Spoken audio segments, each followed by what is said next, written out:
The Royal Meridian is the largest luxury cruise ship in the Western Hemisphere.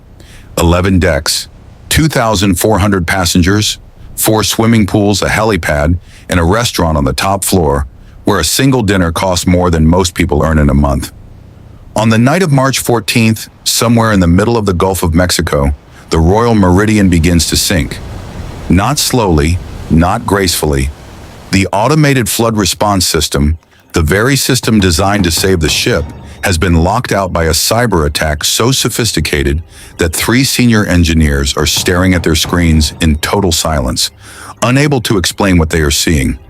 Water is pouring into the portside ballast tanks at a rate that will tilt the ship past the point of no return in under 40 minutes. The portside lifeboats are already inaccessible, and the only person on this entire vessel who understands exactly what is happening to those systems is a skinny 15-year-old black boy in a second-hand hoodie, standing at the back of the ship's server room, watching a security guard grab him by the collar and drag him toward the door. Before the guard can throw him out, the boy speaks.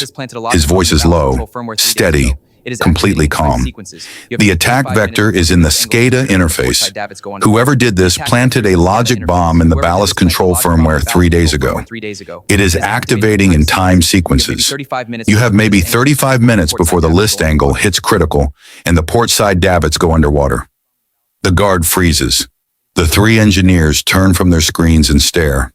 One of them, a red-faced man named Director Harold Voss, she walks toward the boy like he is approaching something he does not want to touch. He looks at the hoodie, the worn sneakers, the backpack with a broken zipper held shut with a binder clip. And then Harold Voss says the words that will haunt him for the rest of his life. Get this little thug out of my server room before I have him arrested. He does not know who this boy is, and when he finds out, he will not be able to look at himself in the mirror for a very long time. How does a homeless black orphan from the streets of Baltimore become the last hope for 2,400 souls on a sinking ship? Stay with me. Hello, friends. Welcome to our story. Before we start, please like this video, share, and subscribe. Also, tell us in the comments where you are watching from. Is it the United States, the United Kingdom, Canada, Nigeria, Ghana, South Africa, or anywhere in the world? We want to know. And tell us what you learned at the end of this video.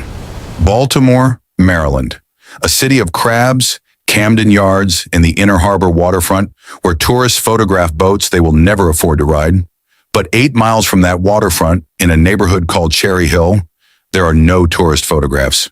There are boarded storefronts and corner stores with bulletproof glass and row houses where the radiators stop working in January and nobody fixes them until March. This is where Elijah Cross was born, and this is where, for the first 11 years of his life, Elijah Cross was mostly forgotten. Elijah never knew his father. His mother, Diane Cross, was a 22-year-old home health aide who worked double shifts 6 days a week and still could not keep the lights on every month. She was not a perfect woman. She was exhausted and scared and stretched thinner than anyone should ever be stretched. But she loved Elijah with everything she had left, which was never quite enough and always more than she thought. She used to sit beside him on the fire escape on summer nights and point up at the sky and say, "Baby, the smartest people in the world are not in boardrooms.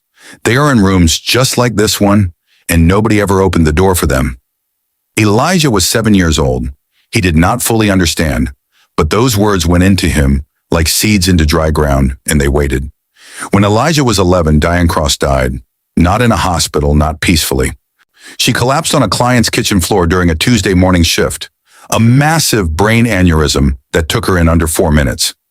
Elijah found out when a social worker pulled him out of 6th grade math class and told him in the hallway with the classroom door still open behind him.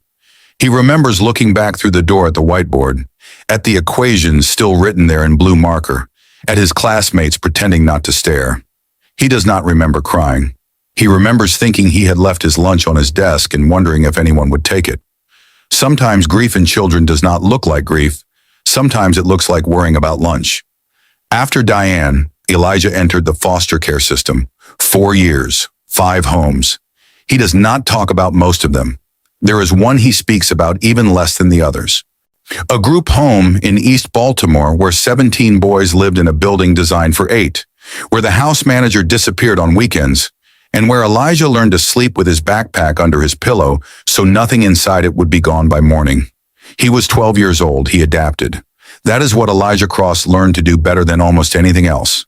He adapted. But there was one thing he refused to let go of: computers. It started the year his mother died. A teacher named Mr. Okafor ran an after-school coding club on Tuesday and Thursday afternoons in a classroom with 6 machines that were 8 years out of date. Elijah came every single session for 2 years without missing once. Not for illness, not for bad weather, not for the placement changes that moved him through 3 different schools. He would transfer, find the new school's computer lab, and show up the following Tuesday. By 13, Elijah had moved beyond what any club was teaching. He was reading cybersecurity research papers written for PhD students. He was pulling apart open source code on library computers and reassembling it with modifications that took trained developers days to understand. He was not doing it to impress anyone. There was no one to impress. He was doing it because it was the one place in the world where the rules were honest. In code, things worked or they did not. There was no favoritism. There was no locked door that would not open for a boy in secondhand shoes. There was only logic, and Elijah Cross understood logic better than he understood almost anything else about being alive. At 14, everything changed. A retired Navy cybersecurity officer named Commander Yvonne Strickland walked into the Cherry Hill Community Center on a Wednesday afternoon. Commander Strickland was 63 years old, dark-skinned, silver-locked hair, posture straight as a flagpole. She had spent 26 years protecting naval computer systems from state-level hackers during 3 different administrations. She had briefed 2 presidents. She had stopped a cyber attack on a Pacific Fleet carrier group in 2009 that, if successful, would have disabled navigation systems for 11 ships simultaneously. Now she ran a small volunteer program called Code Bridge, a one-woman operation teaching digital literacy to underprivileged teenagers, which no newspaper covered, no politician funded, and no corporation sponsored. She had a folding table, 2 laptops, and a handmade flyer printed at the library. The first afternoon she set up at the community center, only one child showed up, Elijah Cross sitting in a plastic chair at her table before she had finished unfolding it, already reading the syllabus she had printed, already 2 pages in. Commander Strickland put a challenge on the table. She opened a deliberately vulnerable network she had built for training and told Elijah he had 15 minutes to find the entry point. He found 3 and 11 minutes and left a text file on her desktop that read, "You also left port 8080 open. That is the one I would have actually used." Commander Strickland sat very still for a long moment. Then she looked at the boy across the table and said, "How old are you?" Elijah said, 14. She said, "Who taught you this?" He said, "Nobody. I taught myself." She was quiet for a long time. Then she said 5 words that changed his life. "I am not done yet." Over the next 14 months, Commander Strickland trained Elijah on everything. Not just penetration testing and network defense, but industrial control systems, maritime infrastructure, SCADA architecture, the specific cybersecurity frameworks that govern critical systems like power grids, water treatment facilities, and large vessel automation. She trained him the way she had been trained, with rigor, with pressure, with no shortcuts. She told him once, "Anyone can hack a network when the stakes are low. The question is who you are when the stakes are everything." She ran simulations. She staged failures. She pushed him until he failed, then pushed him through the failure. In the margins of one of his training notebooks, she once wrote, "Elijah, you are the most naturally gifted systems thinker I have encountered in 30 years. Do not let this world convince you that you are anything less." Elijah tore that page out and kept it folded in the front pocket of his backpack, the only piece of paper he owned that he was genuinely afraid to lose. Before one of their last sessions together, Commander Strickland gave him something. A small metal coin, the kind military personnel carry, called a challenge coin. On one side was the Navy SEAL. On the other side, she had engraved 7 words in small, precise letters. "The system does not care who you are." Elijah kept that coin in his front pocket every single day from that moment forward, the only thing he owned that meant anything. The weight of it against his thigh, a reminder that somewhere in the world, One person had seen him clearly and chosen not to look away. Now at 15, Elijah has won a STEM scholarship from a foundation that funds underprivileged students in science and technology. The foundation has arranged for him to attend a maritime technology conference in Miami, and as part of the trip, he will travel on the Royal Meridian's 2-day Gulf crossing, an experiential component that allows scholarship students to tour the ship's engineering systems. His first time on a vessel of any kind, his ticket is third class, lowest deck, a bunk room he shares with 5 other passengers. The room smells of diesel and mildew, and the window, if you can call it that, is a porthole the size of a dinner plate. Elijah does not care. He is smiling when he boards. And he does not know that in less than 36 hours, everything about this voyage and his life is about to change forever. The moment Elijah steps onto the Royal Meridian, he feels it. The way a room changes when someone like him walks in. The subtle recalibration of other people's bodies. A couple near the boarding gate who steps slightly to the right as he passes. Not enough to be called anything, just enough to create distance. A porter who looks at his battered backpack and asks to check his ticket twice, apologetically, professionally, but twice nonetheless. A boy in a resort polo shirt who watches Elijah from across the atrium with the flat expression of someone who has decided in half a second everything he needs to know. Elijah keeps his head down. He has been reading people's body language since he was 12 years old, since survival required it. He reads all of it and files it away and keeps walking. He finds his bunk room on deck 2, settles in, and spends the first evening alone at the stern railing, watching the Gulf of Mexico spread out behind the ship in a black and silver wake. He pulls the challenge coin from his pocket and turns it over in his fingers. He thinks about Commander Strickland, about every Saturday morning in that community center, about the folding table and the 2 laptops and the handmade flyer, about what it means to have one person in the world who believed in you before you gave them any reason to. The trouble begins on the second afternoon. Elijah is in the ship's public technology lounge on deck 5, using a terminal to review the conference materials for Miami, when a woman sits down 2 seats away and opens her handbag. A few minutes later, she begins looking around her seat, then under the table. Then she calls over a crew member, a sharp-faced woman in a white uniform named Chief Steward Margaret Holloway, and says in a voice that fills the entire lounge, "My bracelet is missing. A gold bracelet. It was in my bag when I sat down." Chief Steward Holloway begins the standard inquiry. She asks who else has been in the lounge. 2 other passengers confirm they have been there the whole time. Then everyone looks at Elijah. Not because anyone saw anything, not because there is any evidence, just because he is the one in the room who looks the way he looks, in the second-hand hoodie with the battered backpack, and the face that does not belong in a room like this, on a ship like this, according to a calculation so old and so automatic that the people making it are barely aware they are making it at all. The woman, whose name is Cecelia Hargrove, is 61 years old. She is the wife of a real estate developer from Houston. She has taken this cruise 4 times. She knows the ship. She does not know Elijah. She has never spoken a single word to him. But she turns to Chief Steward Holloway and says, loud enough for every person in the lounge to hear, "I want that boy's bag checked. I do not feel comfortable. I am telling you, I had it when I sat down, and now I do not." Elijah goes completely still. His hands rest flat on the table. He does not move. He has been in situations like this before. Not on ships, but in stores, in school hallways, either in the lobbies of buildings where someone decided on sight that he was a problem. He knows that moving too fast or too slow, or with too much emotion or too little emotion will all be used against him. He stays still.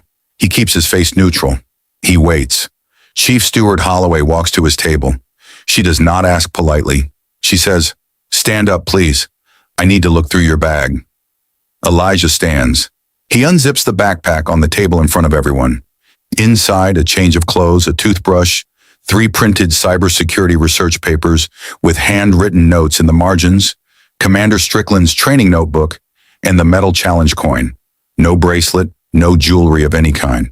Holloway looks at the contents. She zips the bag back up without a word. No apology. No acknowledgement of what she has just done to him in front of a room full of people.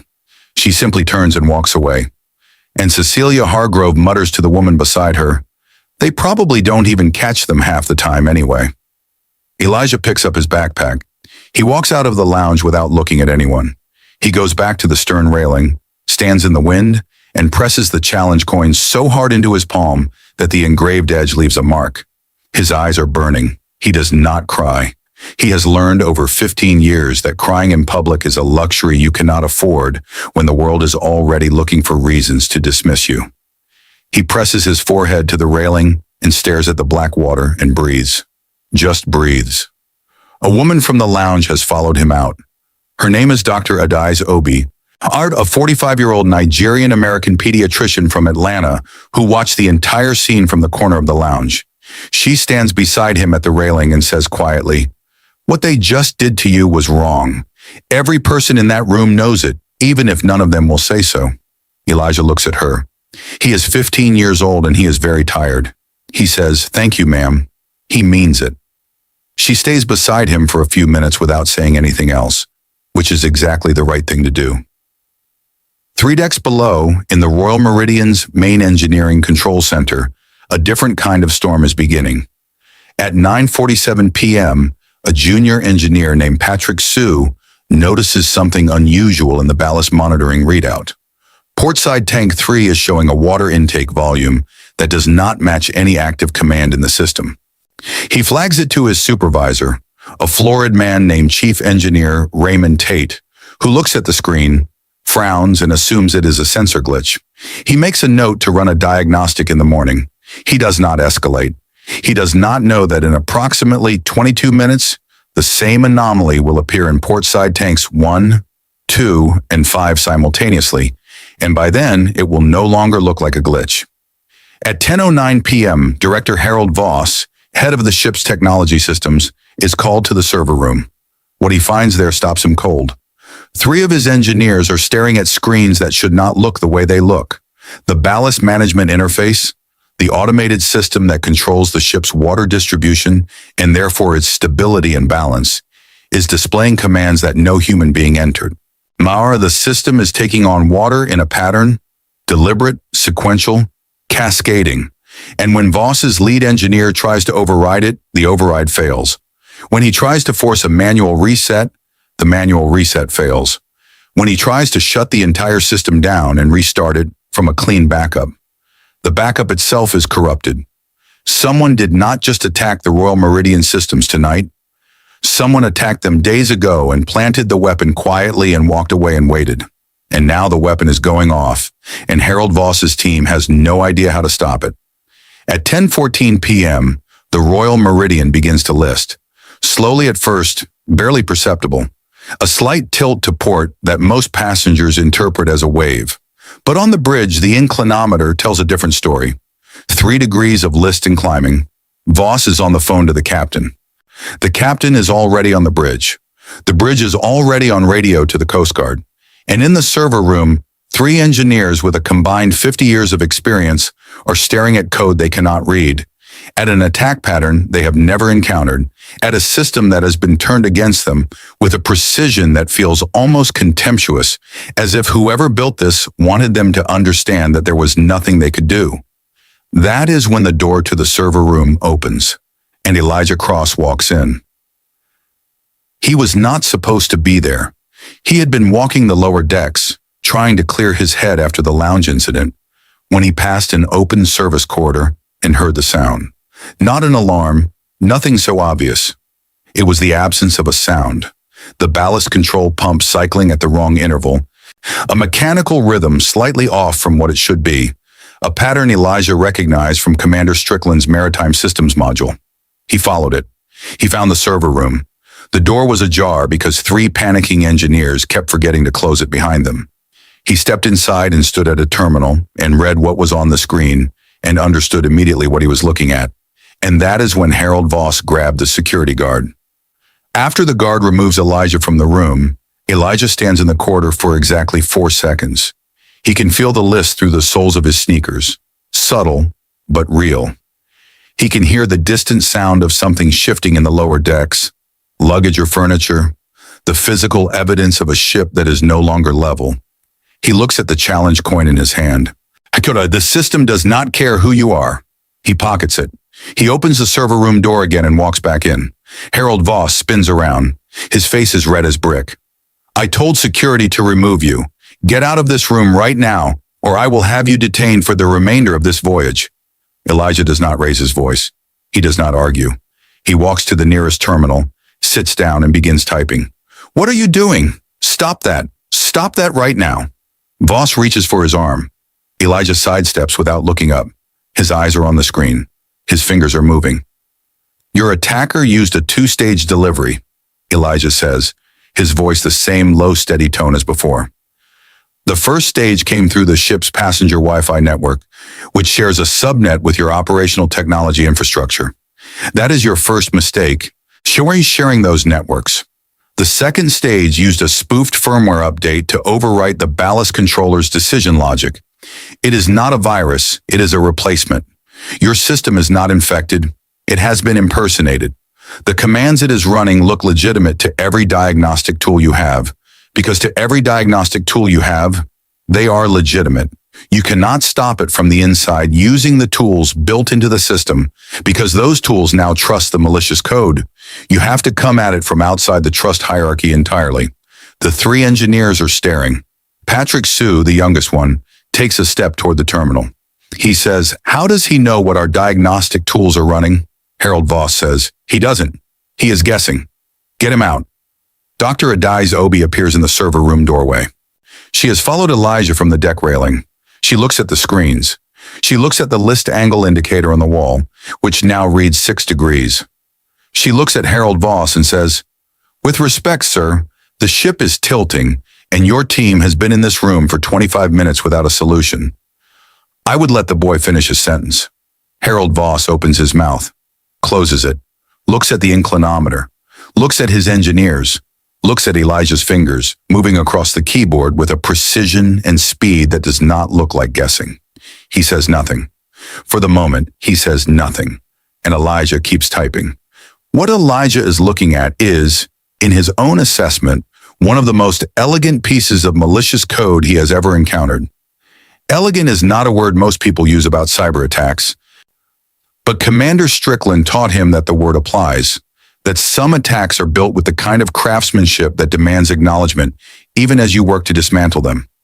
This one was built to be invisible inside the system's own logic. It mimicked legitimate ballast commands so precisely that only someone who understood both the cybersecurity architecture and the maritime operations system simultaneously would be able to see the seam between the real and the false. Elijah understands both. He understands both because Commander Strickland taught him to think across systems, not inside them. He works for 11 minutes without speaking. The engineers watch him. Patrick Sue moves closer, reading the screen over his shoulder. And after the third minute, he stops looking skeptical and starts looking fascinated. Harold Voss stands by the door with his arms crossed, his face cycling through stages of anger and anxiety, and something that is not quite ready to be called hope. The ship is now at 8 degrees list. Somewhere on the upper decks, a glass has fallen and broken. The distant sound of it filters down through 3 floors of steel. Elijah hears it, and his fingers move faster. At the 11-minute mark, he finds it. The anchor point. The single process the malicious code cannot fake because it sits in a layer below the compromised firmware. A hardware-level interrupt that the attacker, for all their sophistication, did not anticipate being accessed this way. Elijah explains it to Patrick Sue as he works, not because Patrick asked, but because Commander Strickland taught him that a solution you cannot explain is a solution that will not survive the next attack. I am going to write a patch directly into the interrupt handler, Elijah says. It will not remove the malicious code. We do not have time to remove it cleanly. Instead, it will create a second authority layer that overrides the compromised firmware's commands at the hardware level. The ballast controller will start listening to the hardware interrupt instead of the infected decision logic. It will think it is receiving emergency override commands from the physical control panel, which takes highest priority in the system hierarchy. The attacker built their code to be invisible inside the software. They did not account for someone going below the software entirely. Patrick Sue stares at the screen, but he says very quietly, that is either going to work perfectly or it is going to brick the entire ballast system. Elijah says, yes. He keeps typing. The ship groans. 9 degrees. Somewhere above them, passengers are beginning to notice. The sounds from the upper decks are changing, chairs scraping, voices rising, the particular frequency of a crowd transitioning from confusion to alarm. Harold Voss takes a step toward the terminal. His voice has lost most of its authority. What is left sounds like a man standing at the edge of something he cannot see the bottom of. If you destroy that system completely, we lose all ballast control. This ship will not be able to stabilize at all. Elijah does not turn around. I know, Voss says. If this does not work, I know, Elijah says again. He looks at the screen. He sees the code the way he has always seen code, as a living thing with a logic and a language and a specific kind of honesty. Because code, unlike people, cannot pretend to be something it is not once you know how to read it. He sees the attack. He sees the gap the attacker did not cover. He sees the path. His hands are completely still on the keyboard for 3 full seconds. Then he executes the patch. For 4 seconds, nothing happens. The inclinometer holds at 9 degrees. The malicious commands continue to scroll across the monitoring screen. Harold Voss exhales through his nose like a man preparing himself for the worst. Patrick Sue grips the edge of the console. Dr. Ediazi Obi stands in the doorway with her hands folded, watching. Then the monitoring screen clears. The malicious command scroll stops. A new line appears. Ballast override active. Hardware interrupt control engaged. And then one by one, the ballast intake valves on the port side begin to close. It takes 18 minutes for the Royal Meridian to return to level. 18 minutes during which the upper decks become increasingly chaotic, passengers gripping railings and asking questions that no crew member has answers to yet. Children crying, a man in the atrium demanding to speak to the captain, Cecelia Hargrove sitting on a lounge floor with her back against a wall, clutching her handbag with both hands. Her gold bracelet, which had slipped to the bottom of the bag's interior pocket the whole time, now glinting in her hand as she stares at it without really seeing it. The list eases from 9 degrees to 6 to 3 to 1 to 0. When the ship finally settles level, the cheer that goes through the passenger decks sounds less like celebration and more like the collective exhale of 2,400 people who have just been permitted to start breathing again. In the server room, the silence after the inclinometer reads 0 is the kind of silence that happens when relief and awe arrive at the same moment and neither knows how to introduce itself. Patrick Sue sits down on the floor. Not dramatically, not as a gesture. His legs simply decide they are done holding him up, and he goes down slowly until he is sitting with his back against the console staring at the ceiling. Harold Voss has not moved from the spot near the door where he stood during the final 4 seconds. He is looking at Elijah's back. Elijah is still at the terminal, running a secondary check, making sure the patch holds. Is documenting the attack signature the way Commander Strickland taught him, because evidence disappears and documentation does not. His posture has not changed. His breathing has not changed. He looks like someone finishing a task, and that is precisely what he is doing. When he is finished, Elijah takes his hands off the keyboard and sits back. He reaches into his front pocket and takes out the challenge coin. He holds it in his palm and looks at the 7 words. The system does not care who you are. He closes his fingers around it. For a long moment, the server room is completely quiet except for the sound of the ship's ventilation system and the distant, muffled sounds of passengers on the decks above. Then Harold Voss speaks. His voice is not the voice of the man who said, "Get this little thug out of my server room." That man is gone. The man speaking now sounds older and smaller and more honest. He says, "I need to ask your name."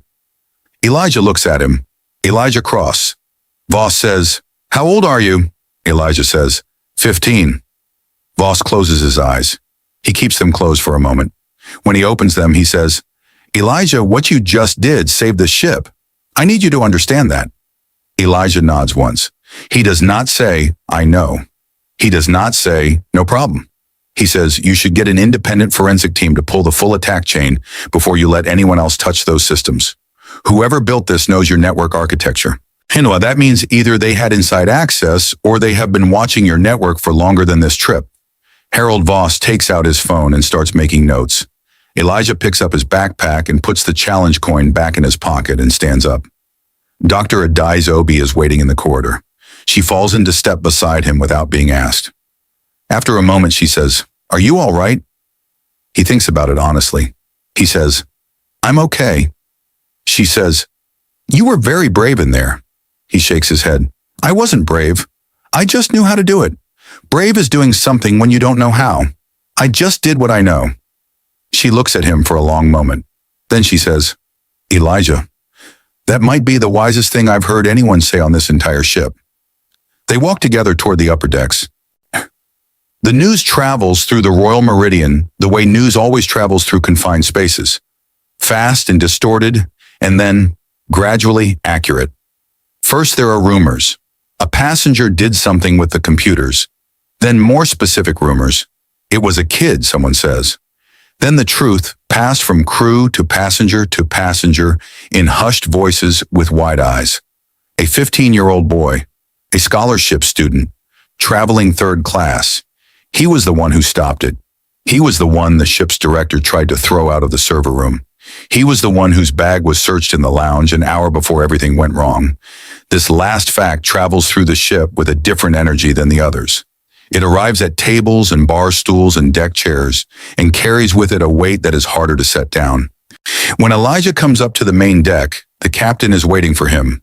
Captain Desmond Farrow, a broad-shouldered Jamaican-American man with 30 years at sea, shakes Elijah's hand with both of his and holds on for a long time. He does not say much. Some of the most important things that have ever been communicated between two people have been communicated through a handshake held too long to be purely professional, and this is one of those times. Passengers who have gathered at the deck railing begin to applaud. Elijah looks at the crowd, and for the first time tonight, something moves across his face that is not composure or focus or the careful neutrality of a boy who has learned to give the world as little to work with as possible. Something opens. He does not wave. He does not smile widely. He just stands there and lets them see him. Really see him, and that is enough. Patrick Sue pushes through to the front and says, "I have been doing this for 9 years. And I have never seen anyone navigate a SCADA architecture like that. How did you know about the interrupt handler access path? That is not in any standard training I have ever taken." Elijah says, "Commander Strickland." Patrick says, "Who?" And that is how Commander Yvonne Strickland's name gets said on the main deck of the Royal Meridian in the middle of the Gulf of Mexico at 11:47 p.m. for the first time, by a 15-year-old boy with a challenge coin in his pocket and a backpack held together with a binder clip in front of 200 passengers who are only now beginning to understand what they almost lost and what, more precisely, saved them. Cecelia Hargrove finds him at the stern railing. She has been standing at the edge of the crowd for 20 minutes, not able to move closer, not able to leave. She watched him shake the captain's hand. She watched Patrick Sue talk to him with the open reverence of one professional recognizing another. She saw the applause, she heard the murmuring truth that passed from person to person about who this boy is and what he did and what was done to him before he did it. And now she is walking toward the railing where he is standing alone, looking at the water, and her heels are clicking on the deck, and every step feels like a mile. She stops beside him. He does not turn around. She says, "Elijah." He turns. She looks at him. Her eyes are red. The gold bracelet is on her wrist now, found at the bottom of her own bag, which is a fact she has not shared with anyone on this ship because there is no version of sharing it that makes her feel like anything other than exactly what she is. She tries to speak twice before the words come. "I accused you of something you did not do. I did it because of the way you looked, because of what I assumed when I saw you, and there is no way to say that that is not exactly what it is. I am ashamed of myself.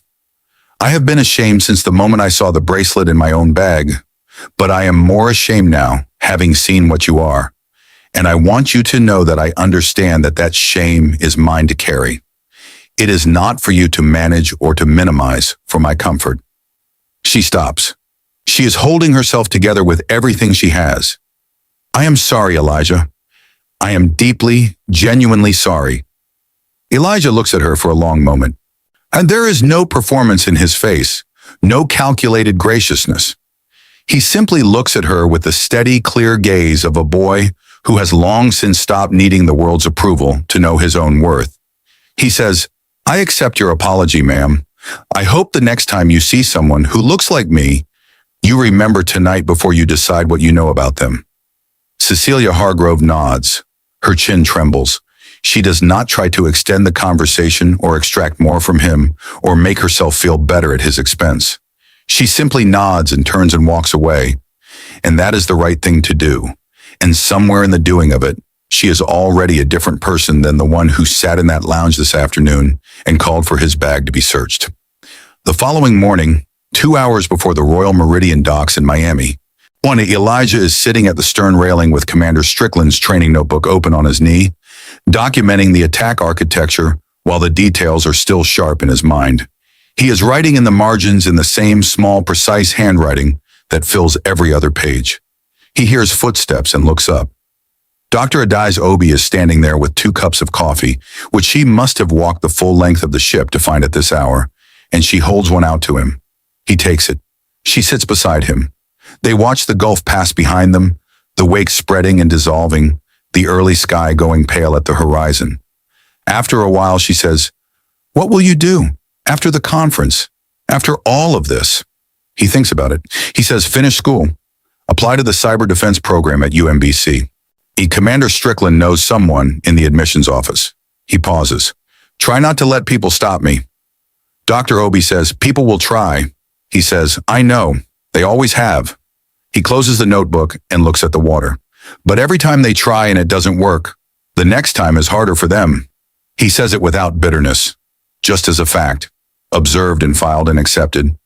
Dr. Obi looks at this 15-year-old boy who last night pulled 2,400 people back from the edge of catastrophe using nothing but a second-hand backpack and 14 months of training from a woman with 2 laptops and a folding table, and she says, "Commander Strickland must be very proud of you." Elijah looks at the challenge coin in his palm. He traces the 7 engraved words with his thumb. He says, "Ash, I hope so." He holds the coin in his fist. The gulf stretches out behind them, wide and silver in the early light, and the Royal Meridian carries them home. By afternoon, the story is everywhere. Every network, every feed, every front page. Coast Guard confirms cyber attack on luxury vessel thwarted by teenage passenger. The recording from the ship's internal communications, the moment Harold Voss told security to remove Elijah from the server room 41 minutes before the ship stabilized, is leaked by a junior crew member by evening. It is watched 11 million times in the first 24 hours. Social media erupts. The Scholarship Foundation releases a statement. 3 cybersecurity firms issue public statements calling what Elijah did a display of skill that would challenge professionals with twice his years. Next, the Navy posts Commander Strickland's CodeBridge program information. CodeBridge receives 400 volunteer applications and $2.3 million in donations inside 72 hours. Commander Strickland, watching the coverage from her apartment in Cherry Hill, calls Elijah's cell phone. He picks up on the second ring. She says, "You documented the attack signature." He says, "Yes, ma'am. Full chain, just like you taught me." She is quiet for a moment. Then she says, "Good boy." 3 seconds of silence on the line. Then she adds, "The system does not care who you are." He says, "No, ma'am, it doesn't." He can hear her smiling through the phone. They talk for 40 minutes. The FAA opens no review. The Coast Guard commends him officially. The Royal Meridian's parent company announces a full cybersecurity audit and funds a 5-year scholarship in Elijah's name for underprivileged students in technology. Harold Voss issues a public statement that names Elijah specifically, acknowledges what he said to him in the server room, and does not attempt to soften it. It is 1 paragraph long and contains no excuses, which is the most honest thing Harold Voss has ever written and possibly the most important. Nobody asks Elijah to comment on Voss's statement. When a reporter does eventually ask, Elijah says, "He did the right thing by saying it. That's harder than people think. I hope he means it." That single sentence gets more shares than the leaked recording. The cybersecurity community makes it a motto. It is printed on T-shirts and posted on whiteboards in server rooms and quoted in commencement speeches at 4 different universities the following spring. There is a moment in the audio from the server room captured on the ship's internal system and released months later, that most people miss the first time.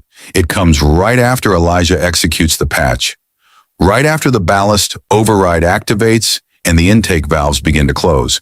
There is a pause of about 3 seconds, and then, very quietly, almost inaudible under the sound of the ventilation system, you can hear him exhale. Just once. Slow. Controlled. The breath of someone who already knew he could do this, who has always known, but who has never been given a room big enough to prove it. That breath is the whole story. Because Elijah Cross did not become extraordinary on the Royal Meridian. He was extraordinary long before he ever stepped onto that ship. He was extraordinary in the computer lab at 13, teaching himself things that no teacher assigned him. He was extraordinary at that folding table at 14, finding 3 network entry points in 11 minutes, while a decorated commander watched in silence. He was extraordinary every single morning he woke up in a system that forgot him and chose to learn anyway. The ship did not make him. It simply made him visible. And that is the question this story leaves with all of us. How many Elijahs are out there right now? Brilliant, gifted, extraordinary, sitting in third-class bunks and second-hand hoodies, being accused, dismissed, and searched before they are ever given the chance to show what they carry inside them. How many times has this world looked at the outside of a person and decided it already knew everything about the inside? How many solutions have we lost? How many ships have we let sink because we threw the right person out of the room? The system does not care who you are. The system only asks one question: can you do this? Elijah Cross can do this. If this story moved you, share it with someone who needs to hear it today. Leave a comment and tell me, have you ever been judged before you were given a chance? Subscribe to Dynasty of Heart Stories so you never miss a story like this one. And remember, the system does not care. Neither should we.